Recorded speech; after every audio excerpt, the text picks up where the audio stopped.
이제 우리가 성경을 쭉 읽어 오는 가운데 신명기까지 읽게 되었고, 이제는 이번 주간에는 여호수아서를 읽게 되었습니다. 한 분씩 두 분씩 중단하시는 분이 생길 수 있을 것 같아요. 혹시 톡그룹 중에서 그렇게 중단하신 분이 혹시 계십니까? 있나요? 있을 수 있겠는데, 그러할 때 따뜻하게 사랑으로 같이 더 가자고 이렇게 권면해 주시면 좋겠습니다. 지금 안 읽은 부분 그것까지 다 읽으려고 하면 힘드니까 뒤에 것은 잊어버리고 오늘부터 다시 여호수아서부터 읽어나가자, 여호수아서부터 읽어나가자 해가지고 여호수아서부터 계시록까지 읽고 내년 또 창세기부터 읽으면 어차피 일독 되는 겁니다. 어차피 오늘부터 다시 시작하면 되는 거예요. 그러니까 중간에 잠깐 뭐 이런저런 일로 중단하는 경우들이 반드시 생깁니다. 반드시 생기는데 그것 때문에 아예 포기할 것이 아니라 그때 다시 시작하면 그때부터 또 1년 하면 또 성경 일독을 할 수 있게 되는 것이니까 넘어진 그 자리에서 다시 일어서셔서 성경 말씀을 같이 잘 읽을 수 있는 우리 모두가 다 되었으면 좋겠습니다. 이번 주에는 우리가 여호수아서의 말씀을 읽게 되겠는데요, 이 여호수아서의 말씀은 이스라엘 민족이 가나안 땅에 드디어 정착하게 되는 그 과정을 그려주고 있습니다. 지금까지 애굽 땅에서 종살이 하다가 그래서 해방되어서 광야의 고난의 과정을 지금까지 쭉 거쳐왔다고 한다면, 이제 여호수아에서는 새로운 지도자 여호수아와 함께 가나안 땅을 실제적으로 정복하게 되는 그 과정을 살펴볼 수가 있습니다. 그런데 그 가나안 땅에는 무주공산이 아니라 가나안 땅에는 이미 살고 있던 가나안 민족이 있었던 것이죠. 그래서 그 가나안 민족이 살고 있던 그 땅을 차지하기 위해서는 불가피하게 전쟁을 해야만 하는 불가피한 상황이 펼쳐지게 되는 것이죠. 오늘날 우리가 이러한 전쟁의 이야기를 읽는 것은 여러 가지로 불편한 마음이 들 수밖에 없는 구절들이 바로 이 여호수아서의 말씀 가운데 있을 수가 있겠습니다. 정말 수많은 사람들을, 시민들을 죽여버리고 진멸해야 되는 그 이야기를 읽는 것은 사실 쉽지 않은 이야기입니다. 하지만 우리가 이 여호수아서의 말씀을 살펴보면서 하나님께서는 이 말씀을 통해서 우리가 무엇을 깨닫기를 원하시는지 한번 생각하면서 이 여호수아서의 말씀을 읽었으면 좋겠습니다. 지금까지 이스라엘 민족을 인도해냈던 모세가 죽었다고 하는 이야기부터 여호수아서는 시작하게 되는 것이죠. 이 모세는 하나님께서 약속해 주신 그 땅을 보지 못하고 느보산 위에서 죽음을 당하게 됩니다. 죽게 됩니다. 마지막을 보내게 되는 것이죠. 제가 지난번에 성지순례에 가게 되었을 때 모세가 올라가서 죽었다고 하는 그 산에 올라가서 그래서 저 멀리 예루살렘이 어디 있는가를 한번 이렇게 볼 수 있는 기회가 있었어요. 근데 그 느보산에서 쭉 바라보면 저 앞에 가나안 땅이 펼쳐 보이는 거예요.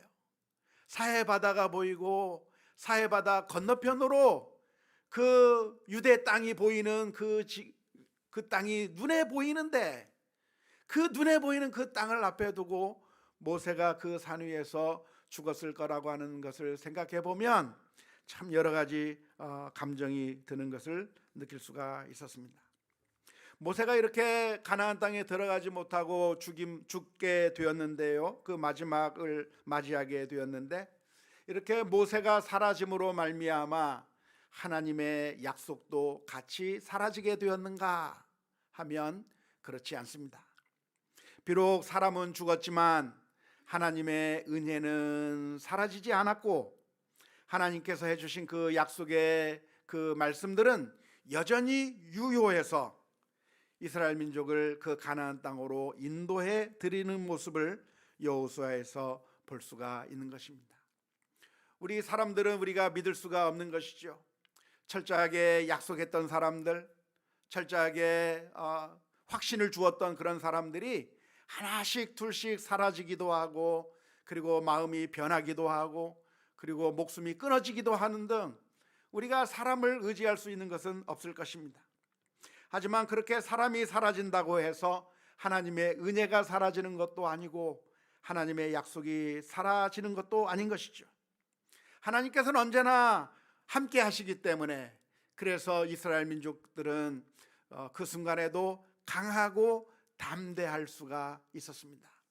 모세 때문에 내가 강하고 담대하게 전진해 나갈 수 있는 것이 아니라, 여호수아가 있기 때문에 우리가 강하고 담대하게 나갈 수 있는 것이 아니라, 모세도 사라지고 여호수아도 사라지게 될 것이지만, 그러나 하나님이 계시기 때문에 우리가 그 하나님을 보면서 강하고 담대한 마음으로 이 가나안 땅을 정복하는 그 일에 나아갈 수 있는 것입니다. 우리에게 소망이 어디에 있는가? 우리의 소망은 사람에게 있는 것이 아니라 하나님에게 있다고 하는 사실을 다시 한번 깨달을 수가 있을 것입니다. 그런데 하나님께서 우리와 함께 하신다고 하는 이 말씀은 우리에게 위로가 되고 은혜가 되는 말씀이기도 하지만, 동시에는 엄청난 경고의 말씀이기도 합니다. 순종하는 자에게는 어떠한 축복이 있습니까? 놀라운 축복이 있는 거죠. 여호수아서 1장 7절에서부터 8절 말씀에 보면 이런 말씀이 기록되어 있습니다. 오직 강하고 극히 담대하여 나의 종 모세가 내게 명령한 그 율법을 다 지켜 행하고 우로나 좌로나 치우치지 말라. 그리하면 어디로 가든지 형통하리니 이 율법책을 내 입에서 떠나게 하지 말며 주야로 그것을 묵상하여 그 안에 기록된 대로 다 지켜 행하라. 그리하면 내 길이 평탄하게 될 것이며 내가 형통하리라 말씀해 주신 것이죠. 따라서 하나님께서 함께하고 계시기 때문에 하나님 앞에 순종하며 그 말씀대로 순종하는 자들에게는 축복이 있는 것이지만, 정반대로 하나님을 거역하고 하나님과의 언약을 깨뜨리게 된다고 한다면 하나님의 심판이 있다고 하는 사실을 기억하면서 우리가 하나님의 말씀을 순종하며 살아가는 일에 최선을 다해야 될 줄로 믿습니다. 과연 이스라엘 민족은 가나안 땅에서 이 두 가지 선택 가운데서 어떤 선택을 하게 되었을까요? 순종하는 선택을 했을까요? 하나님께서 원치 아니하는 불순종의 길로 가게 되었을까요? 먼저 이스라엘 민족들이 이스라엘 땅에서, 가나안 땅에서 제일 먼저 맞붙게 된 전쟁은 여리고성 전쟁이었습니다. 이 여리고성 전쟁 속에서 우리가 제일 먼저 주목해 보아야 될 장면이 있다고 한다면, 라합이라고 하는 가나안 사람을 구원한 이야기라고 할 수가 있겠습니다.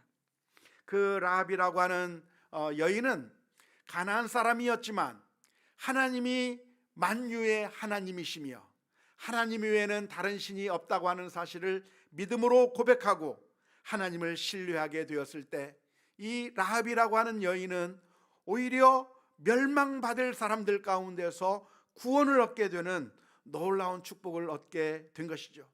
구원이라고 하는 것은 이스라엘 사람들에게만 주어진 것이 아니고 사실은 모든 민족에게 주어지는 복음이라고 할 수가 있겠습니다.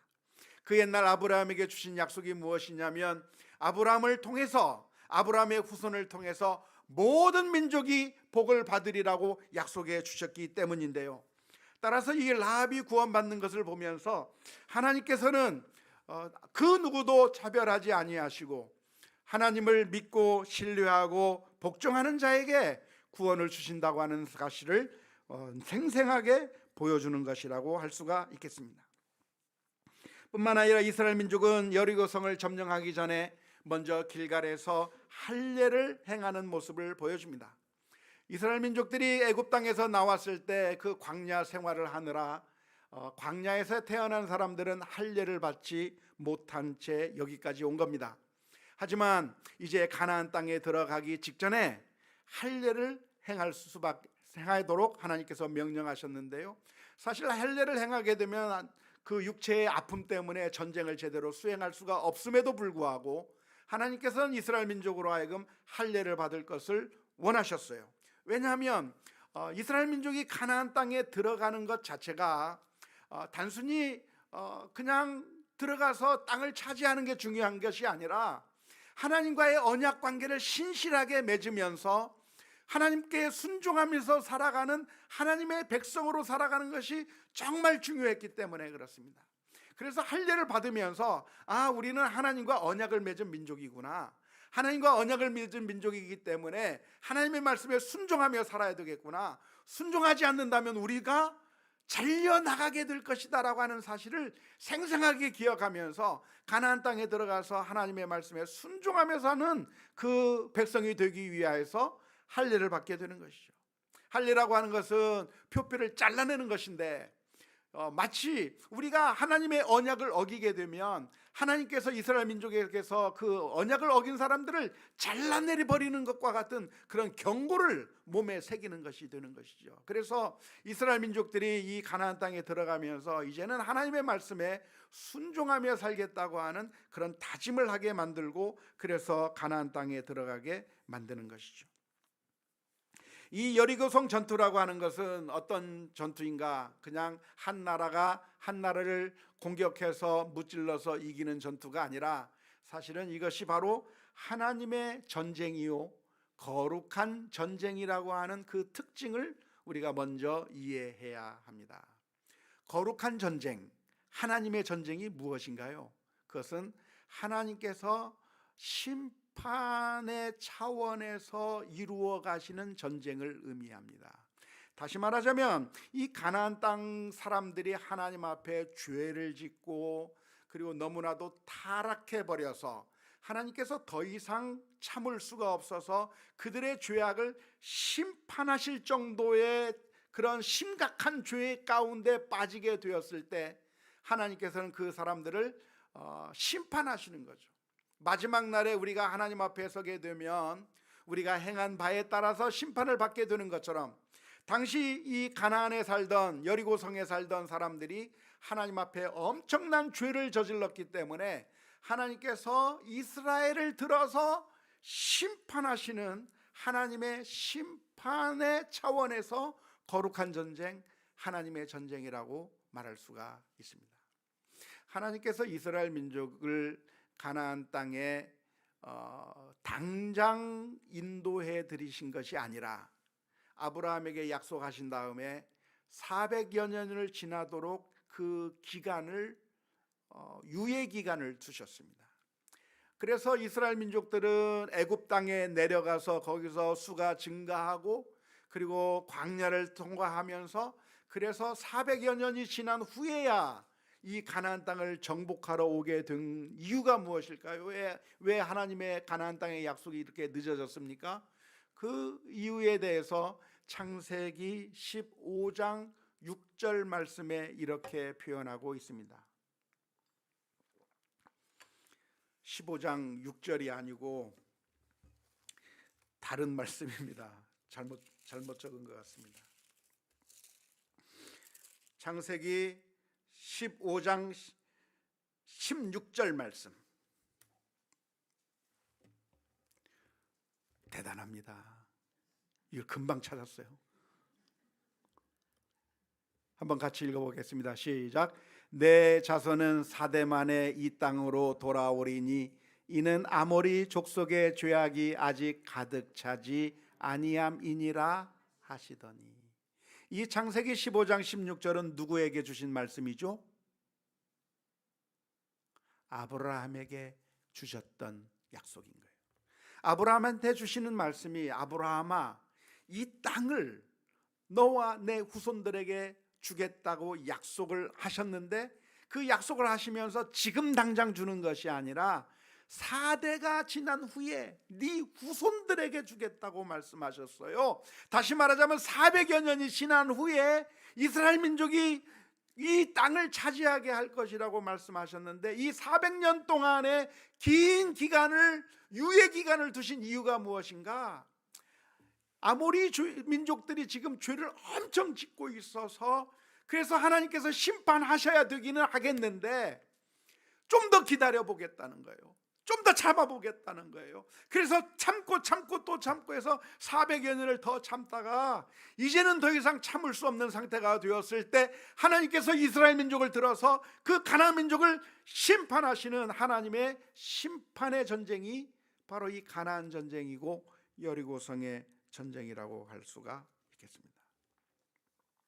따라서 이 가나안 전쟁을 통해서는 이스라엘 민족이 이 여리고성에 있는 전리품을 취할 수가 없었습니다. 원래 구약 시대의 전쟁이라고 하는 것은 전쟁을 해서 전리품을 취하고 승리의 기쁨을, 전리품을 나누어 갖는 것으로 즐기고 축하하는 것이 이게 고대 전쟁의 기본적인 그 방식입니다. 하지만 하나님께서 이 거룩한 전쟁을 하는 이스라엘 민족에게 말씀하시는 것이 무엇이냐면 너희가 여리고성을 점령한 다음에 전리품을 하나도 취하지 말라고 말씀하셔요. 어떻게 해라? 다 진멸해버려라. 하나도 살려두지 말고 다 진멸해버리고 박살내버리고 파괴해버리고 다 죽여버리고 하나도 전리품으로 가져가지 못하게 만드셨습니다. 왜 전리품을 갖지 못하게 만드셨어요? 이스라엘 민족이 이긴 게 아니에요. 이스라엘 민족이 전쟁을 잘해서 이긴 전쟁이 아니라 하나님께서 이기신 전쟁이고 하나님께서 심판의 행위로 그들을 책망하시기 위해서 만드신 전쟁이기 때문에 전리품을 하나도 가지지 못하게 만드신 거죠. 하지만 안타깝게도 아간이 그것을 어긴 것이죠. 그 아간이 어긴 것은 그냥 보통 죄가 아니라 이것은 내가 한 전쟁이라고 생각하고 나의 공로를 인정하는 그런 것이 될 텐데 그 죄를 제거해야만 다른 전쟁에서 승리가 가능했다고 하는 것을 여호수아에서 볼 수가 있습니다. 뿐만 아니라 가나안 땅을 정복하면서 이제 그 가나안 땅을 12지파에게 나누어 주게 되는데요. 12지파에게 나누어 주는 가운데 레위 지파 사람들에게는 땅을 나누어 주지 않았습니다.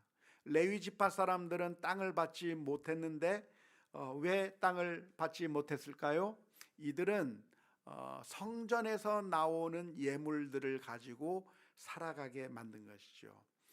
다른 사람들은 일반인들은 농사짓고 목축업을 하면서 땅을 일구어서 수확을 얻어서 그것으로 먹고 살았지만 그 사람들이 하나님께 10분의 1을 드려서 바치고 또한 제물을 바치면 레위인들은 그것을 성전에서 하나님 앞에 드리면서 그 바친 것으로 살아갈 수 있도록 만들어 주신 것이고 그래서 레위인들의 기업이 무엇이냐? 레위인들의 기업은 하나님이 기업이다 그 말입니다. 우리 찬송가 가운데 나의 영원하신 기업 생명보다 귀하다 이런 찬송이 있는데 나의 영원하신 기업이 생명보다 귀하다는 게 무슨 얘기예요? 하나님이 우리의 기업이 되시고 이 세상의 것이 우리의 기업이 아니라 이 세상의 것이 우리의 소유가 아니라 하나님이 나의 소유이고 하나님이 나의 기업이고 그 기업이 되신 하나님이 생명보다 귀하다고 하는 그런 의미의 찬송이에요. 알고는 있었습니까? 처음 들어봅니까? 아무튼 이스라엘 지파는 레위 지파는 하나님만을 바라보며 살게 만들어 주신 것이죠. 그래서 이 가나안 땅을 계속 분배해 가는 가운데 그 가나안 땅을 분배하는 과정 가운데서 대조되는 두 사람이 등장합니다. 한 사람은 갈렙이라고 하는 사람이고 한 사람은 요셉 자손들이라고 하는 사람들이죠. 갈렙은 무슨 이야기를 했습니까? 이 사람의 나이가 80이 넘었어요. 85세죠? 그런데 이 갈렙은 뭐라고 얘기를 하냐면 내가 아직 젊습니다. 내가 아직 일할 만합니다. 이 산지를 내게 주소서. 내가 하나님의 말씀에 따라 하나님께서 나에게 허락하신다고 한다면 내가 이 산지를 점령하겠습니다 하면서 믿음으로 그 산을 점령하고 그 땅을 차지하게 된 것이죠. 하지만 요셉 자손들은 어떻게 했는가? 가나안 땅에 있는 민족들이 철병거가 있기 때문에 우리가 정복하기 어렵다고 말하고, 그래서 정복하는 것을 못하게 되는 그런 모습을 보여주는 것이죠. 요셉 자손들은 누구를 닮았어요? 그 옛날 10명의 정탐꾼을 닮은 것처럼 하나님의 약속이 있음에도 불구하고 그 약속의 땅을 차지하지 못하고 실패해버리는 그런 불순종의 모습을 보여주게 된 것이죠. 이런 두 모습을 통해서 우리가 어떤 믿음의 길을 따라가야 될 것인가, 어떤 믿음의 삶을 살아야 될 것인가, 갈렙과 같이 하나님의 약속을 믿고 신뢰하며 믿음으로 나아가는 삶이 될 것을 우리 여호수아서의 말씀 가운데서 가르쳐주고 있는 것이죠. 안타깝게도 이스라엘 민족은 가나안 땅을 정복하는데 완전히 성공했습니까? 실패했습니까? 실패했어요. 물론 요약하면서 하나님께서 이스라엘 민족을 정복하게 하셨다고 표현하고 있습니다. 그리고 하나님의 약속이 이루어졌다고도 말씀하고 있습니다. 하나님의 약속이 이루어졌습니까? 이루어지지 않았습니까? 이루어졌어요. 그 옛날 아브라함에게 가나안 땅을 주겠다고 하신 것에 따라서 정말 이스라엘 민족은 가나안 땅을 차지했습니다. 하나님의 약속이 이루어진 거죠. 그러나 또 한편으로는 그 가나안 땅을 정말 완전하게 차지한 것인가요? 아니요. 완벽하게 차지하지 못했어요. 여전히 이 가나안 땅에 살면서 아픔이 있는 겁니다. 여전히 가나안 땅에 살면서 고통이 있는 거예요. 의적의 침입이 있는 거예요. 특별히 유다 족속은 여부스 족속을 쫓아내지 못합니다. 하나님께서는 쫓아내고 완전히 다 차지하라고 했는데 유다 족속은 여부스 족속을 쫓아내지 못해요. 에브라임 족속도 가나안 족속을 쫓아내지 못합니다. 단 족속은 어떻게 됐습니까? 단 족속은 자신들이 할당받은 그 땅을 차지하지 못하는 그런 안타까운 결과를 가져오게 된 것이죠. 대부분의 많은 사람들이 그 가나안 땅을 차지했지만 여전히 일부 또 이쪽에서는 저쪽에서는 차지하지 못하고 가나안 족속과 같이 살아야 되기도 하고 가나안 족속을 쫓아내지 못하고 그리고 할 수 없이 다른 곳에 피난 가서 살아야만 되는 그런 불완전한 그런 하나님의 약속이 이루어진 것처럼 보이는 모습이 보이게 되는 겁니다. 그래서 여기서 우리는 질문을 던지게 되는 거죠.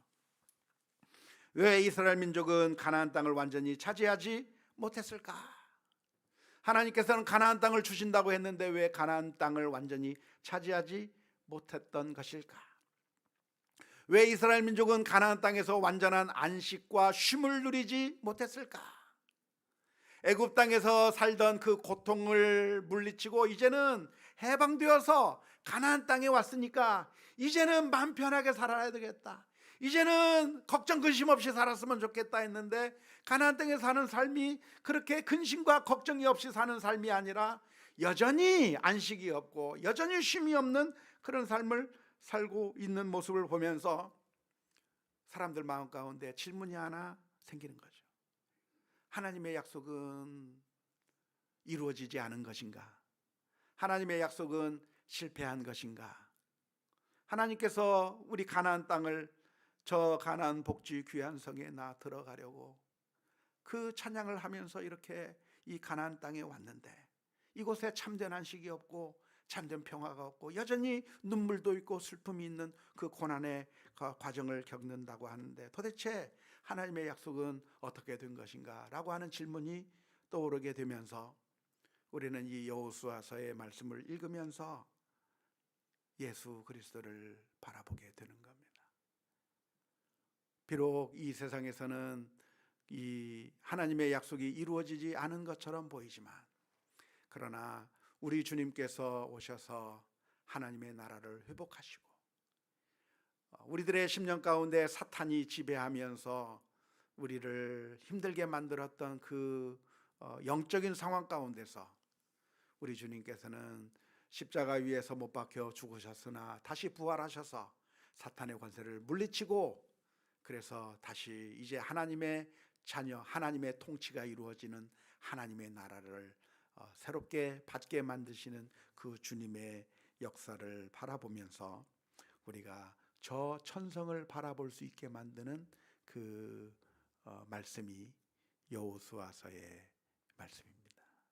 한편으로는 이루어졌지만 또 한편으로는 영원한 천국, 영원한 가나안 땅, 저 땅을 바라보면서 우리의 소망을 두게 만드는 책이 여호수아라고 할 수가 있겠습니다.